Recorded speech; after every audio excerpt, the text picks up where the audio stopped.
Déjà, bonsoir à tous et bienvenue. Donc moi, c'est Jimmy Kasprak, je suis développeur web et formateur chez Zenica depuis un peu plus de 3 ans maintenant. Vous pouvez me trouver sur les différents réseaux sociaux, notamment Twitter, sachant que la grande difficulté, du coup, c'est d'écrire mon nom correctement. Bref. Et du coup, ce soir, je vais vous parler de GraphQL et plus précisément, je vais vous parler en fait du cache d'un des clients les plus utilisés, en fait, d'un des clients GraphQL les plus utilisés qui s'appelle Apollo GraphQL. Alors on peut se demander déjà pourquoi ce sujet. Tout simplement parce que quand on utilise Apollo GraphQL dans son application, qu'on en ait conscience ou pas, dans la majorité des cas, en fait, on va avoir affaire à son système de cache. Et le fait est que pour l'avoir vécu, quand on ne comprend pas trop comment ça fonctionne, on arrive rapidement à des galères en fait avec ce cache-là. Donc l'idée en fait c'était d'expliquer un petit peu les fonctionnements, les mécanismes en fait de ce cache pour éviter de subir tous les tourments que j'ai déjà vécu. Ok. Donc la première chose à savoir avec le cache d'Apollo GraphQL, c'est que c'est un cache qui est en mémoire côté client. Donc ça c'est déjà un petit peu différent des systèmes de cache qu'on a l'habitude de rencontrer. C'est-à-dire que là, concrètement, quand votre utilisateur va se rendre dans votre application, vous allez avoir une variable qui va être créée dans la mémoire de votre application, qui va servir de cache pour GraphQL, pour le client Apollo GraphQL. Ce qu'il faut savoir, c'est qu'à partir du moment où vous allez récupérer des données à travers votre client GraphQL, automatiquement, ce cache il va être mis à jour. GraphQL va automatiquement insérer des données dans ce cache. Il ne va pas les insérer telles qu'il les reçoit, il va commencer par les normaliser, et il va les normaliser à travers un identifiant. Donc cet identifiant, ça va lui permettre en fait, d'associer une clé à un certain objet. Pour chaque objet que vous allez recevoir au niveau de vos queries, vous allez automatiquement en fait, avoir GraphQL qui va récupérer tous les objets de votre query et qui va les associer à un identifiant. Il a deux manières de construire cet identifiant. La première manière, il va aller regarder deux propriétés au niveau de vos objets. La première propriété, c'est typename, la deuxième, c'est ID. Donc le typename, c'est une propriété qui est renvoyée par défaut dès que vous utilisez un serveur GraphQL et qui est juste en fait une information en fait, sur le type de votre donnée. Donc là, dans le cas par exemple d'un to-do, on peut imaginer que le type de notre donnée, quand on récupère un to-do, c'est to-do. La deuxième propriété qu'il va utiliser pour construire un identifiant, c'est une propriété ID au niveau de votre objet. ID ou underscore ID. Et en fait, il va faire une concaténation des deux pour construire un identifiant, et ensuite il va placer tout ça dans le cache. Ok ? Donc ça pourrait ressembler à ce qu'on a ici à l'écran. Si jamais il vous manque le typename ou il vous manque l'ID au niveau de votre objet, dans ce cas-là, il va quand même insérer vos données dans son cache. Par contre, il va construire différemment son identifiant. Cette fois, il va se baser sur le chemin vers la donnée. C'est-à-dire qu'à chaque fois, on va décrire notre query en décrivant en fait, vers à quel endroit en fait, nos données se trouvent, et il va se servir en fait, de ce chemin pour placer et associer un identifiant en fait, à notre objet. Donc ça, c'est les deux manières de faire pour construire un identifiant et le placer ensuite dans le cache. Pourquoi c'est important tout ça ? Parce que quand vous utilisez Apollo GraphQL, la politique de récupération des données, donc la fetch policy par défaut de votre client, c'est le cache first. Autrement dit, à chaque fois que vous allez essayer de récupérer des données, il va commencer par aller voir dans le cache, et ensuite seulement s'il ne trouve pas les données dans le cache, il va aller demander à votre serveur les données. Okay ? Donc dans le cas d'un scénario assez classique, j'ai pris le cas d'un to-do où on essaye de récupérer donc, les données associées à un to-do. Qu'est-ce qui va se passer quand je vais déclencher une query pour récupérer les données de mon to-do ? Donc la query va être déclenchée, GraphQL va commencer par aller voir en fait, dans le cache si jamais il y a quelque chose qui correspond à ce que je demande. Donc là, en l'occurrence, quand c'est la première fois que je demande ma donnée, il n'y a strictement rien dans mon cache. Donc à partir de ce moment-là, il va s'en rendre compte, il va déclencher un appel à mon serveur pour aller récupérer la donnée. Évidemment, mon serveur est au courant de cette donnée. Il va répondre. Et à partir de cette réponse, il va se passer deux choses. Donc évidemment, on va recevoir les données, mais en plus, GraphQL va automatiquement intercepter les données qu'on a reçues et va les placer dans le cache, à travers ce mécanisme de normalisation que je viens de vous expliquer.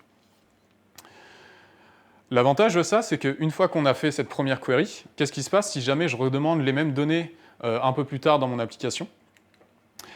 En fait, je vais avoir la même query qui va partir.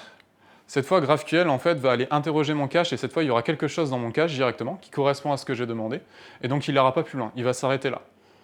Et donc on évite d'avoir un appel à notre serveur inutile alors qu'on a déjà la donnée au final. Concrètement, à la fin de ce scénario, notre cache il ressemble à peu près à ça. Donc on va avoir notre objet to-do. auquel on aura associé un identifiant, donc ici le todo 2.0. Ce qu'il faut savoir également, c'est que GraphQL va garder en mémoire dans son cache les requêtes que vous avez faites. Donc une query, ça va être représenté par le type root query. Et donc là, il a enregistré qu'à un moment donné dans l'application, il y a eu une requête qui a été déclenchée.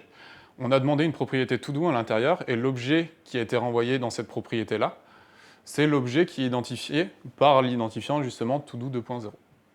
Voilà. Donc là, on peut se dire c'est bien sympa, mais par contre, dans une application un petit peu réelle, un peu plus réelle, pardon, on récupère des données, mais on a tendance également à les manipuler. Qu'est-ce qui se passe? Comment on fait pour fonctionner avec ce système de cache si jamais on manipule des données également? Donc là, on va prendre le scénario suivant. On va essayer simplement de récupérer un to-do et de le mettre à jour. Donc on suppose qu'on l'a déjà récupéré une première fois, qu'on a déjà le cache dans cet état-là. Le premier réflexe qu'on peut avoir, donc pour manipuler des données avec GraphQL, on va déclencher une mutation. Et le premier réflexe que l'on peut avoir, c'est simplement de faire la mutation et de se baser sur le code de retour, le code HTTP de retour par exemple, pour savoir si tout s'est bien passé. Donc on renvoie rien de particulier au final. Le problème, c'est que si on fait ça, on se retrouve exactement avec la même chose dans le cache après notre mutation. C'est-à-dire qu'il n'y a strictement rien qui a été mis à jour dans notre cache, étant donné que notre mutation n'a strictement rien renvoyé comme objet. Ça pose problème. Pourquoi? Parce que j'ai beau avoir fait une mutation pour modifier mon to-do. Donc là, j'ai essayé de faire une mutation, par exemple, pour passer le statut de done à vrai, donc à true. Ce qui va se passer, c'est que quand je vais essayer de récupérer une deuxième fois mon to-do, GraphQL, il va se rendre compte qu'il y a quelque chose dans le cache qui correspond à ce que je demande, et donc il va me renvoyer uniquement la donnée qu'il y a dans le cache, en fait. Et donc là, on se retrouve en fait avec une désynchronisation entre ce que j'ai enregistré sur mon serveur et ce qui se trouve dans mon cache côté client, et je vais récupérer une donnée en final qui n'est pas bonne. Donc au final, comme scénario, ça ne va pas. On peut commencer à douter un petit peu de l'efficacité du système de cache de GraphQL. Le truc, c'est que quand on travaille avec GraphQL, il y a une bonne pratique qui est extrêmement importante, justement, c'est de dire à chaque fois qu'on fait une mutation pour manipuler des données, la bonne pratique, c'est de renvoyer toutes les données qui ont été affectées par cette mutation, justement. Donc dans le cas de mon scénario avec mon to-do, où j'essaye de modifier mon to-do, je dois renvoyer en fait les données de mon to-do. L'idée, c'est justement en fait de renvoyer ces données pour que mon cache puisse être mis à jour correctement. Donc ok, une fois qu'on a cette bonne pratique en tête, on répète le même scénario. Donc je vais faire une mutation, sauf que cette fois, je vais renvoyer les données qui ont été affectées. Donc on voit que je renvoie les données avec mon title, qui est toujours le même, mais ma propriété done, elle a été modifiée. Elle est passée de false à true. Qu'est-ce qui se passe dans ce cas-là? Mon cache, il va ressembler à ça. Donc je vais toujours avoir mon root query.todo, qui est associé à un identifiant qui lui-même est associé à ma donnée. Mais par contre, j'ai une autre entrée qui a été rajoutée au niveau d'un type qui s'appelle root mutation.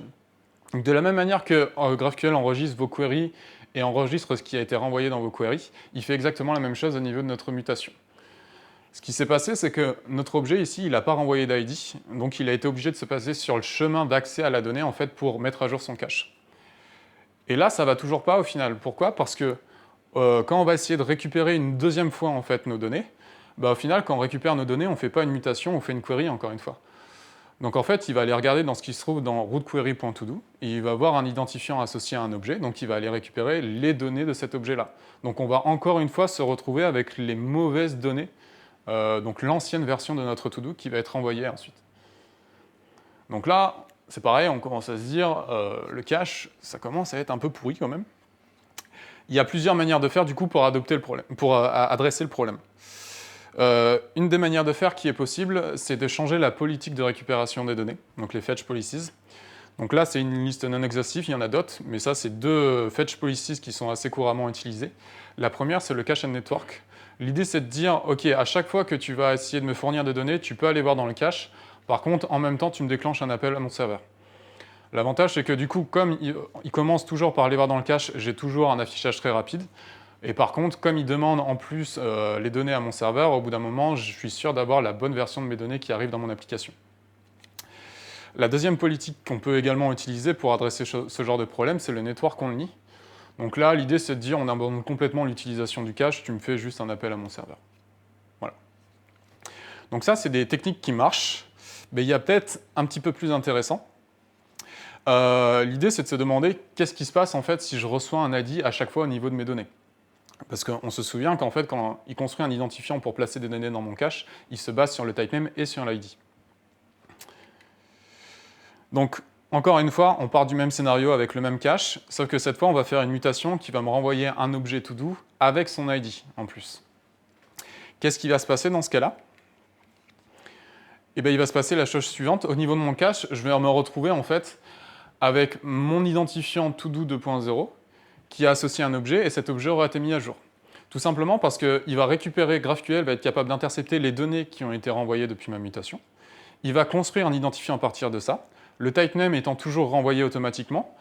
Donc ça, il n'a pas de problème, il le reçoit. Il a également une propriété ID, donc il va être capable de construire son identifiant à partir de ces deux propriétés-là. Et donc il va construire notre identifiant, et là il va se rendre compte qu'il va arriver à un to-do 2.0 qui est déjà un identifiant connu dans son cache. Donc plutôt que de rajouter une nouvelle entrée, il va mettre à jour la donnée qui existe déjà. Et là, ça devient super intéressant du coup, parce que la deuxième fois si jamais je demande une deuxième fois ma donnée, et ben là, il va directement pouvoir trouver la donnée correspondante dans le cache, et en plus, la donnée, elle est dans sa bonne version. On est sûr d'être sur la dernière version de notre donnée. Pour finir, qu'est-ce qu'il faut retirer de tout ça? Ce qu'il faut retirer, c'est que déjà, le cache GraphQL, c'est un cache qui se trouve côté client. C'est super important à comprendre, et c'est vraiment différent de la plupart des systèmes de cache qui ont tendance plus à être côté serveur. C'est un cache qui nécessite un identifiant, donc c'est important de comprendre comment est construit cet identifiant. Donc soit à partir d'une propriété typename et ID, soit à partir du chemin d'accès à la donnée. Ce qui est important également au niveau de l'identifiant, c'est d'être toujours constant. Donc c'est-à-dire que quand vous récupérez un objet, soit vous demandez toujours l'ID, soit vous le demandez jamais. Mais dès que vous commencez à mélanger un petit peu les deux, vous commencez à avoir des problèmes au niveau de vos données. Ce n'est pas votre ennemi, je le précise parce que je l'ai pensé pendant longtemps. Ça va faire un peu plus d'un an que je travaille avec Apollo GraphQL et j'ai énormément galéré au début. Mais au final, quand on commence à comprendre un petit peu comment fonctionne ce mécanisme de cache, on se rend compte qu'il est vraiment pas là juste pour nous faire chier. Et au point que ça peut même nous servir, nous servir comme store. C'est-à-dire que là, je vous ai présenté un scénario où à chaque fois, on part du principe que je demande la donnée, je la mets à jour, et un peu plus tard, je la redemande. Ce qu'il faut comprendre, c'est que GraphQL est capable d'enregistrer toutes les queries qui sont effectuées au niveau de notre application. Et en fait, il met en place un système de subscription, ce qui fait que si jamais à un moment donné, il se rend compte qu'il y a une donnée qui est dans son cache, qui est mise à jour, qui avait déjà été demandée dans une certaine partie de notre application, automatiquement, il envoie à cette partie de notre application la dernière version de notre donnée. Il notifie automatiquement notre application sans qu'on ait besoin de lui redemander explicitement. Et ça, c'est quand même super pratique. Et on peut vraiment considérer le cache GraphQL d'Apollo GraphQL comme un store, où on n'a plus besoin de se poser la question de comment ma donnée est récupérée. En fait, soit ma donnée elle est déjà dans le cache, dans sa bonne version, et dans ce cas-là, je le récupère depuis le cache, soit la donnée elle n'est pas disponible, et dans ce cas-là, il y aura un appel qui sera effectué à notre serveur pour la récupérer. Mais on n'a plus besoin de se poser la question, est-ce que je fais un fetch, est-ce que je fais un get, etc. Juste, on demande la donnée et on la récupère. Voilà. Sur ce, je vous remercie de votre attention. Les slides sont disponibles sur le site de Human Talks. Je publierai également un lien sur mon compte Twitter. Et si vous avez des questions, du coup, c'est à vous. J'ai une petite question. Ouais. Vraiment sur le cas pratique de mise à jour du cache. Ouais. Si jamais tu renvoies pas dans la mutation tous les champs, est-ce que... Qui sont concernés? Ouais. Non, mais même les champs qui n'ont pas changé. Par exemple, là, on a passé done à true. Si jamais, par exemple, on n'envoyait pas le title, est-ce que le title aurait été disparaît dans le cache, ou est-ce qu'il fusionne les deux? Alors, il y a deux cas de figure. En fait, si jamais ta mutation renvoie, par exemple, ne modifie que la propriété done, et dans ce cas-là, tu veux juste renvoyer l'ID et le done, dans ce cas-là, en fait, à partir du moment qu'il est capable de reconstruire l'identifiant correctement, il mettra à jour ton objet juste avec la propriété qui a changé. Ça, il n'y a pas de problème. Il y a un autre cas de figure aussi qu'on peut envisager, c'est si jamais, en fait, j'ai une donnée dans mon cache, avec, par exemple, juste mon title et mon statut done, qui sont dedans. Et un peu plus tard, je fais une query qui demande mon title, mon statut done et une description, par exemple, au niveau d'un to-do. Dans ce cas-là, en fait, même s'il trouve l'identifiant qui correspond avec la donnée dans le cache, il est capable de se rendre compte automatiquement qu'il y a une propriété qui manque, et dans ce cas-là, il déclenche un appel au serveur pour récupérer la donnée qui manque. Voilà. Dans l'idée du store, Mm-hmm. c'est vrai qu'il y a une partie de ce qu'on va voir dans un store qui va être dans un serveur, mais pas Mm-hmm. forcément. Des choses qui sont juste qui restent dans le navigateur. Oui, tout à fait. Là, c'est un store vraiment au niveau de l'état de vos données, en fait. Vous n'allez pas pouvoir utiliser le cache GraphQL pour stocker un état dans un formulaire ou un truc comme ça. Le fait qu'un onglet soit ouvert ou ce genre de choses. Tout à fait. Après, ça, c'est des débats qui existent au niveau des stores, mais il y a plein... Enfin, même maintenant, en fait, de plus en plus, on se rend compte que c'est pas forcément une super idée, en fait, de s'amuser à stocker tout l'état de notre application dans le store. En tout cas, sur le projet sur lequel je travaille, on a fait le choix d'utiliser le cache GraphQL comme un store, mais uniquement en fait sur les données qu'on enregistre véritablement. Et pour le coup, ça marche plutôt bien. D'autres questions? Ok. Bon, en tout cas, n'hésitez pas, je reste là après. Hein, donc, voilà. Merci. Merci.